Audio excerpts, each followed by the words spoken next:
Ida for making my daughter leave because my husband is attracted to her.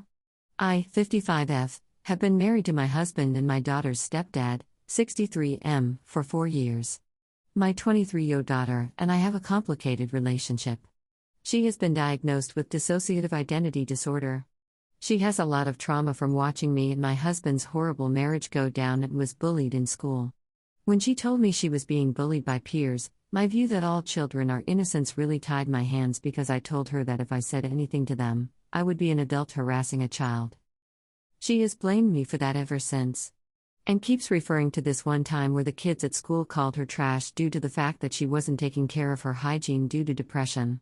Part, not all, of my response was telling her to take a shower, and I bought her new clothes. The bullying finally ended with an expulsion and a suspension for the ringleaders.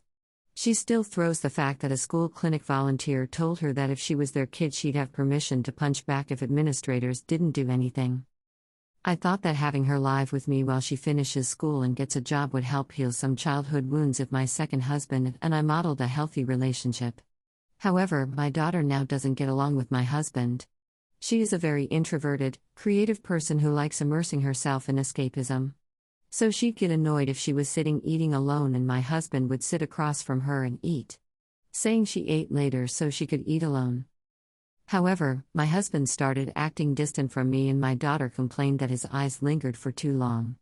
She got very angry and there was a lot of shouting and slamming of doors.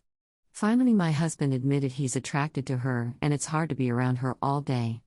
Said she was walking temptation and said that's why he was avoiding sex with me. I was so upset to hear this. I don't blame my daughter for this, but at the same time the situation has become unbearable. Something would have to give, and I couldn't collect my thoughts with both of them still being in the house. So I gave my daughter money to stay at an extended stay hotel and asked her to utilize her college's emergency financial and housing resources they have for students in need. She responded by storming out and telling my ex, who is now circling social media using it to paint me as the villain of all villains. I'm not abandoning my daughter. She qualifies for those resources anyway since my ex is unemployed and we are in substantial debt. I just need time to process the situation and don't want to leave my house to stay with my daughter when I have a marriage to figure out whether or not to save. Ida?